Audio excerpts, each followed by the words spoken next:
Si je vous dis The New Age of Heroes, est-ce que ça vous dit quelque chose? Et oui, c'est le nom de la gamme lancée en 2018 chez DC Comics, avec les plus grands auteurs de DC Comics, avec ce but de pouvoir proposer des séries nouvelles avec des nouveaux personnages, les imposer, créer peut-être les licences cinéma de demain, créer du contenu pour une nouvelle génération de lecteurs et séduire évidemment les lecteurs d'hier, fans de certains artistes et des nouveaux lecteurs désireux de débuter avec des nouveaux personnages. Je vais vous raconter dans cette émission le lancement de cette saga avec ses auteurs et aussi eh bien, son incroyable échec, puisque cette collection a été très vite arrêtée. Certains accuseront le Covid, d'autres le manque d'intérêt du public. Ça a été un véritable four malgré tous les efforts lancés, et ça a surtout été, vous allez voir dans cette émission, un formidable gâchis, puisque autant de talents réunis pour des séries, eh bien normalement ça aurait dû performer. Peut-être qu'on aurait aimé avoir tous ces talents travailler finalement sur les icônes. D'ailleurs c'est ce que a fait ensuite DC Comics, puisque les auteurs sont très vite revenus sur les séries.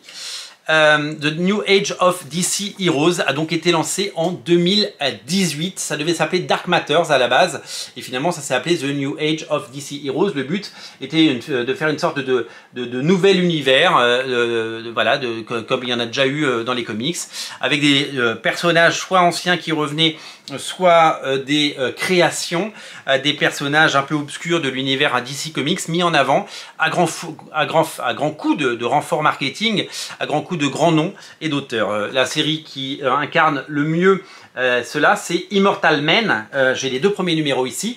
La série ne comptera que 6 numéros. La promesse, c'était d'avoir une série dessinée par la star Jim Lee. Alors, en plus, alors là, sur la couverture, ils avaient fait un truc de malade, hein. La couverture, elle s'ouvrait dans tous les sens. Hop, parce qu'on pouvait, mettre les couvertures les unes à côté des autres. Alors il y a des gros reflets, là, voilà. Donc j'essaie de vous montrer un petit peu à quoi ça ressemblait.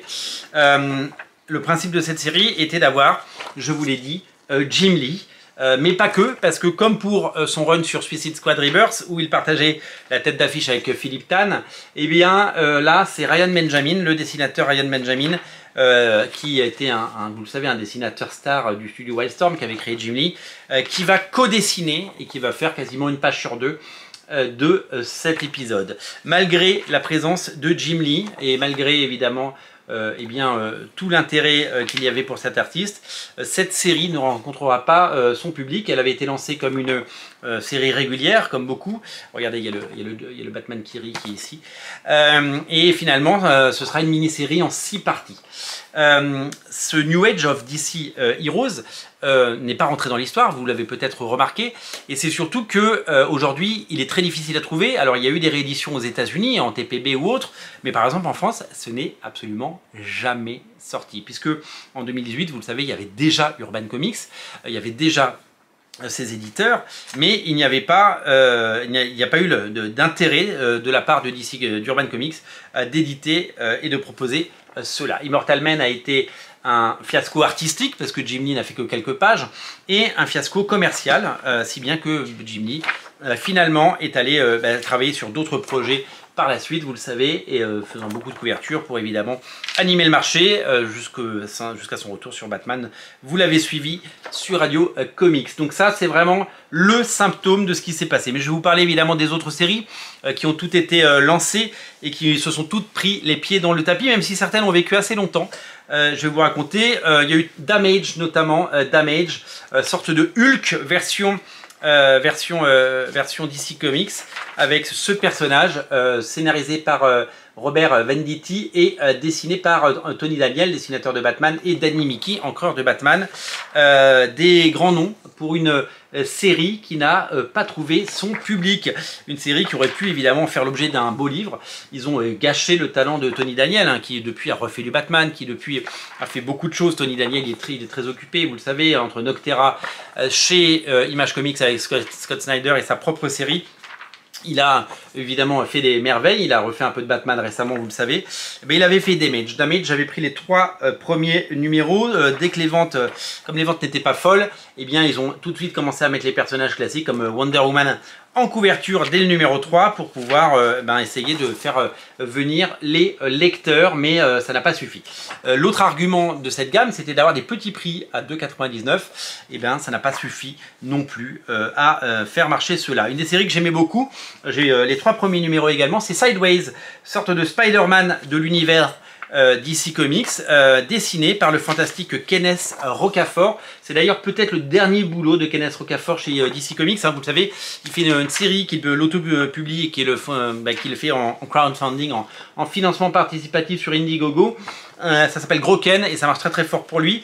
Depuis cela, il n'est jamais revenu. Sur un personnage de DC Comics. Peut-être que ça a été l'expérience de trop. Moi, c'est toujours trouvé que ce dessinateur, Kenneth Rocafort, avait été un dessinateur qui avait été mal exploité par Marvel et DC. Ils lui ont tout le temps fait faire des séries anecdotiques alors que c'était une superstar et qu'il aurait fallu le mettre sur Batman. Je vous montre un petit peu la couverture du numéro 2. Vous allez voir, la filiation avec Spider-Man, elle est réelle. C'était vraiment un personnage, une série absolument incroyable. Je vous ai pas dit, mais la série Damage, il y a eu 16 épisodes. Alors, sur Immortal Man, il n'y en avait eu que 6. Mais sur Damage, il y en a eu 16. Sur Sideways, il y a eu seulement 13 épisodes. Je vais vous montrer un petit peu le troisième. J'ai les 3 premiers. 3 épisodes seulement. J'ai 3 épisodes seulement sur les 13.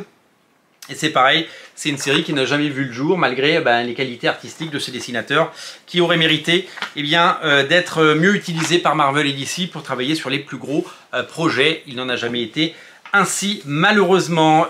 Une série qui avait également souligné l'attention, c'est ce Punisher au féminin. Ça s'appelait Silencer, dessiné évidemment par le fantastique John Romita Jr. sur un scénario de Dan Abnett. C'est du très très bon John Romita Junior, pareil, une série totalement oubliée qui est passée sous silence. La série Silencer, elle a eu droit à 18 épisodes, rendez-vous compte, 18 épisodes. Alors je ne sais pas si c'est John Romita Jr. a fait les 18, mais en tout cas, la série a quand même duré quasiment 1 an et demi, ce qui était un formidable run. Donc j'ai les 2 premiers, voilà, j'ai les 2 premiers numéros.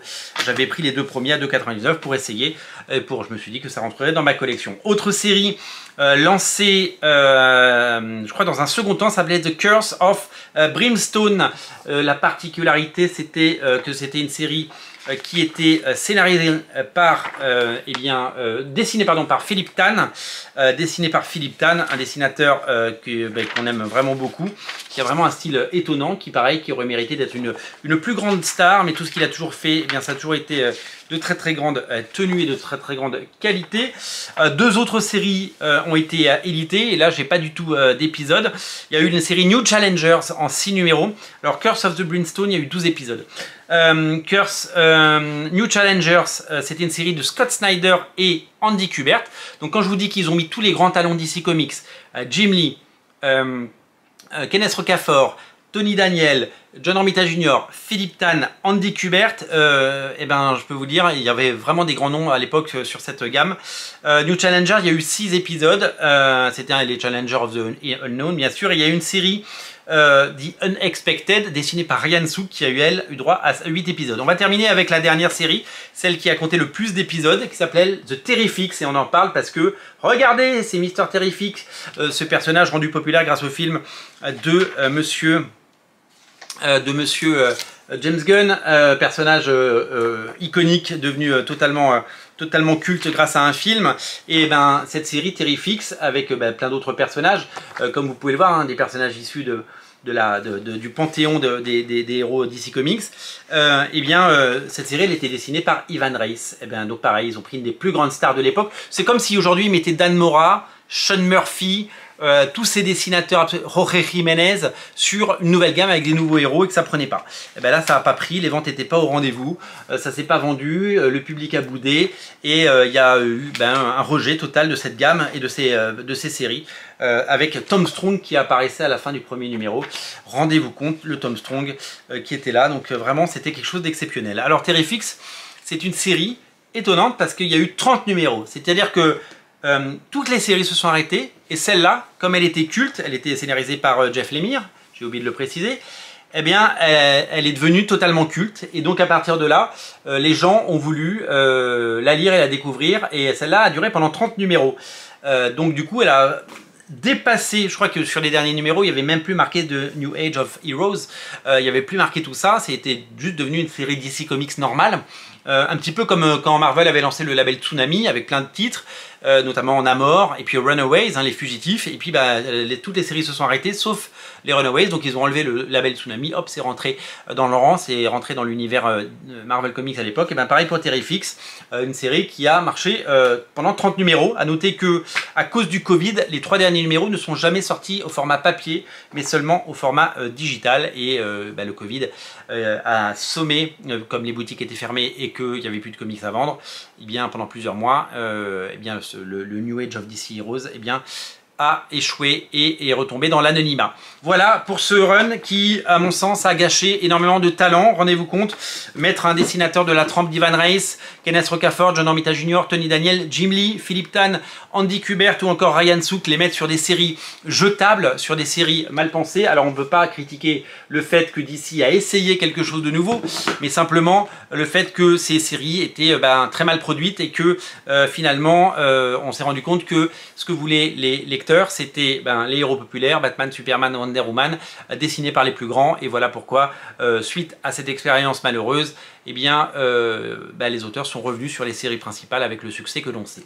Ce n'est jamais sorti en version française, Urban Comics ne l'a jamais édité, je ne pense pas qu'ils le feront un jour, ce serait quand même très risqué aujourd'hui d'essayer de sortir ça malgré la présence de certaines pointures, mais voilà, peut-être que vous aurez la chance de les trouver en version originale si vous en faites la recherche. Merci à vous d'être aussi nombreux sur Radio Comics, merci pour votre fidélité, n'oubliez pas de vous abonner si ce n'est pas déjà fait, et moi je vous dis à très bientôt pour de nouvelles aventures. Abonnez-vous, salut, vive les comics, bye bye.